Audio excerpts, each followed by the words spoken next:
శివాయ. ఓం నమో నారాయణాయ. ఓం కాళభైరవాయ నమో నమః. ఓం దిగంబరాయ విద్మహే గజవాహనాయ ధీమహి తన్నో కాళభైరవ ప్రచోదయాత్. హరి ఓం.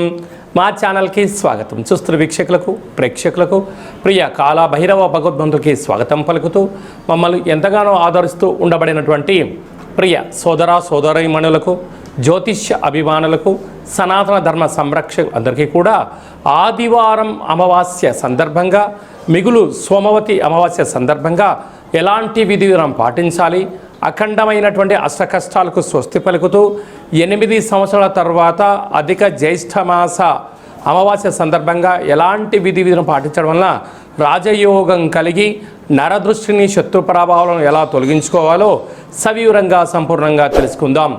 1వ తారీఖు 6వ నెల 2026 నుండి 15/6/2026 వరకు ద్వాదశ రాశుల్లో గ్రహ గమనాన్ని వీక్షింపచేద్దాం. విశేషంగా కుజభగవానుడు మేషరాశిలో స్వక్షేత్ర సంచార స్థితి, వృషభ రాశిలో రవి సంచార స్థితి, మిథున రాశిలో త్రిగ్రహ సంచార స్థితి, బుధ భగవానుడు స్వక్షేత్రకారకుడు, అక్కడే చివరి రోజు అయినటువంటి దేవగురు బృహస్పతి సంచార స్థితి, 2వ తారీఖు నుంచి కర్కాటక రాశిలోకి ఉచ్చ స్థితిలో సంచార స్థితి జరగబోతుంది. మరియు అక్కడే శుక్ర సంచార స్థితి, సింహరాశిలో కేతు సంచార స్థితి, కుంభరాశిలో రాహు సంచార స్థితి, మీనరాశిలో శని భగవానుని సంచార స్థితితో ద్వాదశ రాశుల్లో గ్రహ గమనాలు ఈ విధంగా ఉన్నాయి. ధనుసు రాశి వారికి ఒకవైపు అర్ధాష్టమని సంచార స్థితి ఉండగా, అష్టమంలో వచ్చే స్థితిలో దేవగురు బృహస్పతి సంచారం చేయడము విపరీతమైన అదృష్టం, ఆనందాన్ని కలిగించబోతుందని చెప్పి గమనించాలి. ధనుసు రాశిలో ఏ నక్షత్రాలు వస్తాయనగా, మూలా నక్షత్రంలోని 4 పాదాలు, పూర్వాషాఢ నక్షత్రంలోని 4 పాదాలు, ఉత్తరాషాఢ నక్షత్రంలోని 1 పాదం కలిపితే ధనుసు రాశి. రాశాధిపతి దేవగురు బృహస్పతి. వీరికి తృతీయంలో రాహు, అర్ధాష్టమ శని, పంచమంలో కుజ సంచార స్థితి. 8 సంవత్సరాల తర్వాత కుజుడు అధిక జ్యేష్ఠమాస సందర్భంగా ఉన్నాడు కనుక వివాహం కాని వారికి వివాహ ప్రయత్నం చేస్తే శీఘ్రమేవ కళ్యాణం ప్రాప్తి, వివాహమైన దంపతులకు పుత్రాపుత్రిక సంతాన యోగము, తల్లిదండ్రుల నుంచి తాత ముత్తాతల నుంచి వచ్చేటువంటి ధనపరమైనటువంటి స్థిరచరాస్తులు పొందబోతున్నారు. 6వ స్థానంలో రవి సంచార స్థితి ఉన్నప్పుడు ఆవేశానికి దూరంగా ఉండాలి, ఆలోచనగా ఉండాలి, ఆధ్యాత్మికంగా ఉండాలి, ఆరోగ్యాన్ని సక్రమంగా కాపాడుకోగలగాలి. వీలైతే మెడిటేషన్, ఆసనం కార్యక్రమాలు పాల్గొనడం వలన నరాల బలహీనత, శత్రువుల గురించి ఆలోచించడం తగ్గించాలని చెప్పి గుర్తుపెట్టుకోగలగాలి. 7వ స్థానంలో బుధుడు స్వక్షేత్రకారకుడు, శుక్రుడు ఉన్నాడు కనుక సంపూర్ణమైనటువంటి సువర్ణపు ఆభరణాలు, నూతన వస్త్రాలు, షేర్లు, క్రయ విక్రయాలు, ఆనందకరమైన జీవితాన్ని కూడా పొందబోతున్నారు. అష్టమ గురు సంచార స్థితి 12 సంవత్సరాల తర్వాత దేవగురు బృహస్పతి అష్టమంలో కర్కాటక రాశిలో ఉచ్చస్థితిలో సంచరిస్తున్నాడు. వాస్తవంగా అష్టమ స్థితి అనుకూలంగా లేదు, కానీ ధనుసు రాశి వారికి ఇక్కడ విశేషంగా ఉచ్చస్థితిలో ఉండడము, రాశాధిపతి చంద్రుడు అవ్వడము, గురుచంద్రుల కలయికను గజకేసరి యోగంగా భావిస్తారు. కనుక ఈ క్షణం నుంచి మీకు వృత్తులలో, ఉద్యోగాలలో, వ్యాపారాల్లో ఎనలేనటువంటి కీర్తి ప్రతిష్టలు మీ సొంతమవుతూ ఆనందకరమైన, ఆరోగ్యకరమైన, ఆహ్లాదకరమైనటువంటి జీవితాన్ని ధనుసు రాశి వారు పొందబోతున్నారని చెప్పి గమనించాలి. అలాగా ఎన్నడూ లేనటువంటి విధంగా భాగ్యస్థానంలో కేతు సంచార స్థితి ఉన్నాడు కనుక ఎవరైతే ఓర్పుగా ఉండగలరో, ఎవరైతే మౌనంగా ఉండగలరో, ఎవరైతే సత్ప్రవర్తన కలిగి ఉండగలరో వారి యొక్క జీవితం సువర్ణమయమని చెప్పి గమనించాలి.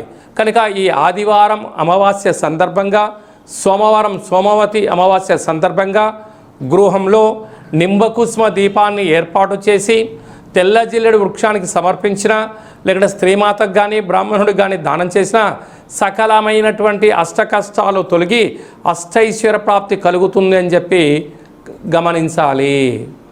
జూన్ నెలలో ప్రథమార్థంలో ముఖ్యమైన పండుగల గురించి క్లుప్తంగా, సవివరంగా, సంపూర్ణంగా తెలుసుకుందాం. 2వ తారీఖున దేవగురు బృహస్పతి కర్కాటక రాశిలోకి ఉచ్చ స్థితిలో సంచార స్థితి జరగబోతుంది. ఈ విధంగా మనకు యమునా నది పుష్కర స్నానం చేయడము ఆవశ్యకత. గతించిన తాత ముత్తాతలకు గతించిన వారందరికీ కూడా అక్కడ పిండ ప్రధాన కార్యక్రమాలు చేయడం వలన మన వంశము ఆచంద్రార్కం వరకు అభివృద్ధి చెందుతుంది. ఈ పుష్కర స్నానం చేయడము పెద్దవారి యొక్క ఆశీస్సులు మనకు శ్రీరామ రక్ష అని చెప్పి గమనించాలి. మనము యమునా నది తీరంలో ద్వారకా క్షేత్రంలో ఈ యొక్క పుష్కర మహోత్సవ సందర్భంగా మనం ఈ కార్యక్రమాలు ఏర్పాటు చేస్తున్నాం. వెళ్ళలేనటువంటి వారు ఈ కింద నెంబర్ సంప్రదించి ఎవరి గోత్రనామంలో అయితే అక్కడ కార్యక్రమాలు చేయించాలో వాట్సాప్లో పంపించగలిగినట్లయితే అక్కడి నుంచి మీకు వీడియో కాల్ ద్వారా ప్రత్యక్ష పూజా కార్యక్రమం చేయించి మీకు ఆ యమునా నది పుష్కర జలాన్ని అందజేయడం జరుగుతుందని చెప్పి గమనించాలి. అలాగనే మనకు విశేషంగా 8వ తారీఖున కాళాష్టమి, 8 సంవత్సరాల తర్వాత అధిక జ్యేష్ఠ మాసంలో బహుళపక్షంలో అష్టమిని కాళాష్టమి అంటారు. కనుక కాళాన్ని జయింపజేసే శక్తి కాలభైరవుడికి ఉంటుంది. కాలభైరవుడి యొక్క స్మరణ ధ్యానము ఉత్తమమైనటువంటి జీవితానికి స్వాగతం పలకవచ్చు అని చెప్పి గమనించాలి. 13వ తారీఖున శని త్రయోదశి.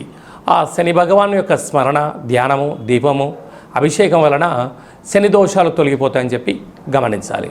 14వ తారీఖున విశేషంగా ఎన్నడూ లేనటువంటి విధంగా 8 సంవత్సరాల తర్వాత అధిక జ్యేష్ఠమాస బహుళపక్ష అమావాస్య ఆదివారం. అలాగనే మిగులు 15వ తారీఖున సోమవతి అమావాస్య.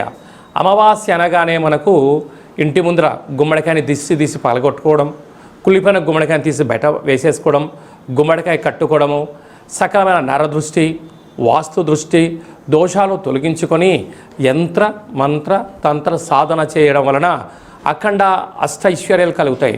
ఇది అధిక జ్యేష్ఠ మాసం విశేషంగా ఆదివారం అమావాస్య సందర్భంగా మనము ఏ చిన్న ఆవగింజంత పూజా కార్యక్రమాలు చేసినా గుమ్మడికాయంత ఫలితం కలుగుతుందని చెప్పి గమనించాలి. కనుక ఈ కింది నెంబర్ని సంప్రదించినట్లయితే ఎవరెవరు ఎలాంటి పూజా కార్యక్రమాలు చేసుకోవాలి, గ్రహదోషాన్ని నరదృష్టిని భూత ప్రేత పిచాచ బ్రహ్మర యక్షర యమదూత సకల గ్రహదోషాన్ని తొలగించుకోవాలి, తంత్ర ప్రయోగాల నుంచి తాంత్రిక ప్రయోగాల నుంచి ఎలా బయటపడాలో ఆధ్యాత్మిక సలహాలు సూచనలు ఇవ్వడం జరుగుతుందని చెప్పి గమనించాలి. అలాగే మీ వ్యక్తిగత జాతకం తెలుసుకోవాలనుకుంటున్నారా? మీ యొక్క పేరు, పుట్టినటువంటి తేదీ, నెల, సంవత్సరం, పుట్టిన సమయం రాసి వాట్సాప్లో పంపించగలరు. 100 సంవత్సరాల జాతకాన్ని రాసి పంపించి మీరు పుట్టినప్పుడు గ్రహ గమనాలు ఎలా ఉన్నాయి, ప్రస్తుత కాలం ఎలా ఉంటున్నాయి, భవిష్యత్తులో ఎలా ఉండబోతున్నాయో సవివరంగా సంపూర్ణంగా తెలియజేయడం జరుగుతుందని చెప్పి గమనించాలి. డేటా బర్త్లు లేనటువంటి వారికి పేరు యొక్క మొదటి అక్షరాన్ని అనుసరిస్తూ రాసే స్థితిగతులు తెలియచేస్తూ రమణ శాస్త్రం ద్వారా అనగా గవళ ద్వారా భూత భవిష్యత్ వర్తమానాన్ని తెలియజేయడం జరుగుతుంది. ఈ కింది నెంబర్ని అపాయింట్మెంట్ తీసుకొని సంప్రదించగలరు. జాతకాన్ని తెలుసుకుందాం, జీవితంలో రాబోయే అదృష్టాన్ని తెలుసుకుందాం, దురదృష్టాన్ని దూరం చేసుకునే మానవ ప్రయత్నం చేద్దామని చెప్పి గమనించాలి. అందరికీ ఆదివారం అమావాస్య సోమవతి అమావాస్య ఆశీస్సులు పుష్కర భగవాన్ యొక్క ఆశీస్సులు ఉండాలని కోరుకుంటూ మనసారా ఆశీర్వచనం.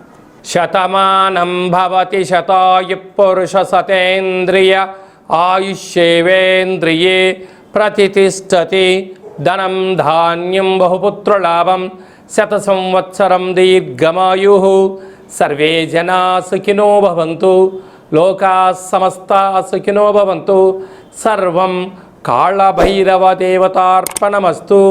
హరి ఓం. ఈ వీడియో మీకు నచ్చినట్టయితే లైక్ చేయండి, షేర్ చేయండి, మా ఛానల్ని సబ్స్క్రైబ్ చేసుకోండి. అందరికన్నా ఆధ్యాత్మికమైన వీడియోలు మీరు ముందుగా చూడాలి అన్నట్టయితే ఆల్ అనే బటన్ని ప్రెస్ చేసి గంట సింబల్ ప్రెస్ చేసి ఆధ్యాత్మిక భక్తి సమాచారాన్ని భగవద్బంధులకు మిత్రులకు చేరవేసి హిందూ ధర్మాన్ని కాపాడండి.